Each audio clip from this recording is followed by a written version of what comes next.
It has been weeks since the Dapchi schoolgirls were returned by Boko Haram, but that seemed not to satisfy the Bring Back Our Girls group.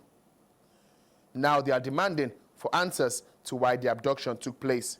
Leader of the group, Oby Ezekwesili, told journalists in Abuja on Wednesday that the abduction should not have taken place if the government was proactive. Ezekwesili, however, urged the government to explore all possible measures in ensuring the return of the over 200 Chibok schoolgirls. 4 years is an unacceptable period of time for girls who went to school in the confidence that their protection was guaranteed by the nation state, to then go missing and to not be back. What's even worse is that we go into the 4th year of our Chibok girls, seeing that it is in fact possible for our government to bring girls who were abducted in the most criminally negligent manner back within a very short period of time. It was terrible that Dapchi girls were ever abducted. It should never have happened. So for those who spend time trying to say that one abduction response is better than the other, they miss the point. The second abduction should never have happened after Chibok girls were taken in this society. So the government gets no laurels for the return of our Chibok girls. But what the return of for the return of our Dapchi girls, we're very glad that our Dapchi girls are back, but they should never have been taken at all. And because they were taken under the the governance of a government that in opposition had been very strong in condemning the government under which Chibok girls were abducted, it is doubly painful.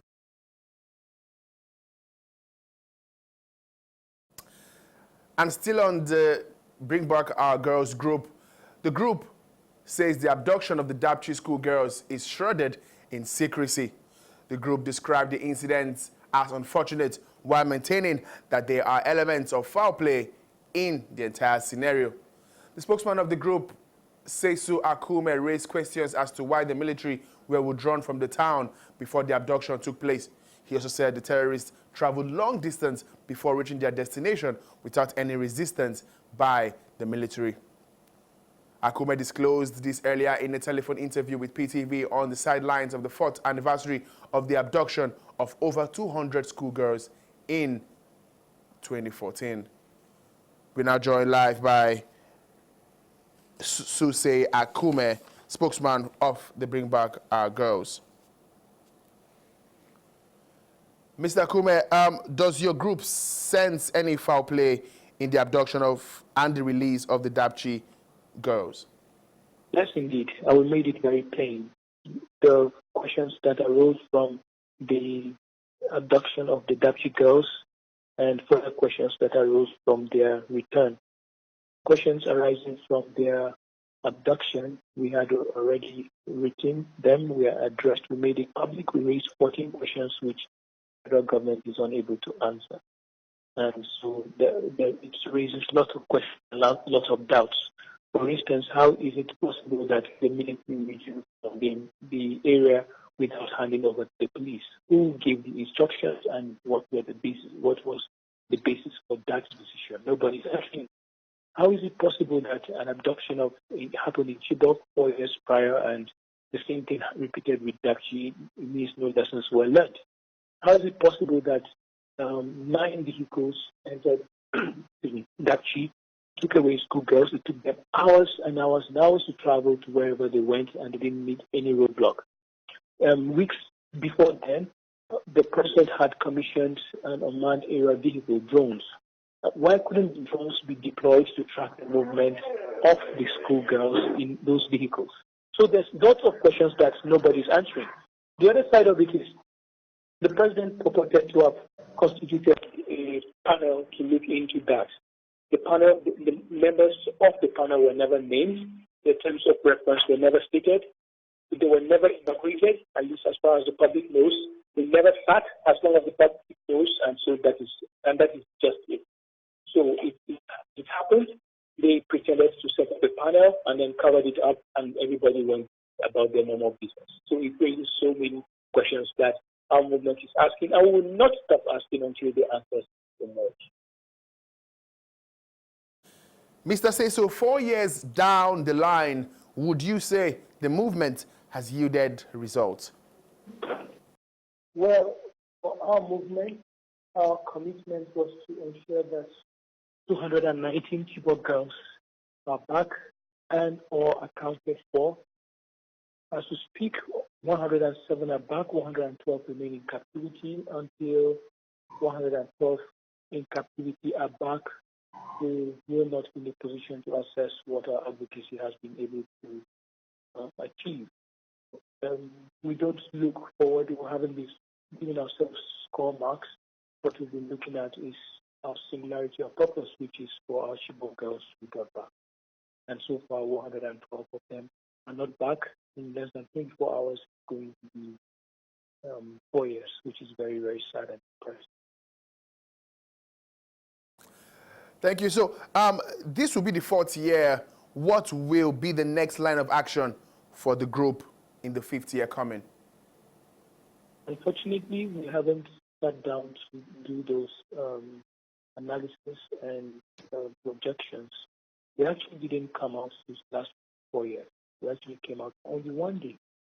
The intention was to come for a march for just one day and to go back to our normal life. When we came, we went to the National Assembly. What we heard wasn't very convincing, and so we decided to come the next day to see if something had been done about the Chibok girls who had been missing then for 2 weeks. And then we came the next day, and we now came the following day, and so we thought, okay, it was going to last for a week or 2 weeks at most, in the worst case.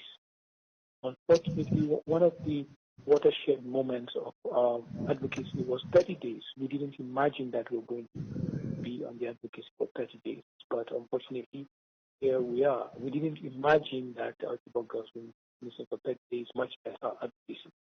Well, here we are, 4 years down the line, and we're still saying the same thing. And 4 years down the line, we're still facing police brutality. Today, the police barred us from meeting at our usual meeting grounds in the mountain to advocate for our Chibok girls. Unfortunately, we're down that dictatorial lane of Decree 2, Decree 4 again, and stopping us from exercising our fundamental human rights. And so it keeps getting worse, unfortunately. Mr. Sesugh, you mentioned earlier that the police disrupted your assembly at your usual venue. Now, did the police give any reason for barring the group from using its normal venue, which is the Unity Fountain? No, they did not give us any reasons, and no reason is tenable because the police does not have any rights to stop us from exercising our rights. We have rights as enshrined in the Constitution of the Federal Republic of Nigeria, which created the Nigeria Police in itself. It gives us rights to freedoms of thought and of conscience. We have rights to freedoms of movement. We have rights to freedoms of association and peaceful assembly. The police don't have those powers. They are abusing powers. They don't. So whatever excuse they have is untenable. They know it. We've been to court over this. The police was declared in court. The court told them that they did not have those rights. They do not have those rights, but they keep violating them. And so that's the kind of society we're in. Thank you very much, Mr. Sesugh Akume, spokesman of the Bring Back Our Girls group. Still on the Bring Back Our Girls story, the Bring Back Our Girls group has condemned in strong terms the harassment and intimidation of its members by the Nigerian police force. The group described the treatment meted out to its members by the police as barbaric and uncalled for. The rights group maintained that the police that is saddled with the responsibility of protecting lives are the ones harassing innocent citizens. Aisha Yusufu took a swipe on President Muhammadu Buhari for his approach on Bring Back Our Girls and on bringing back the Chibok girls. Yusufu stressed that the abduction and return of Dapchi girls is a political propaganda.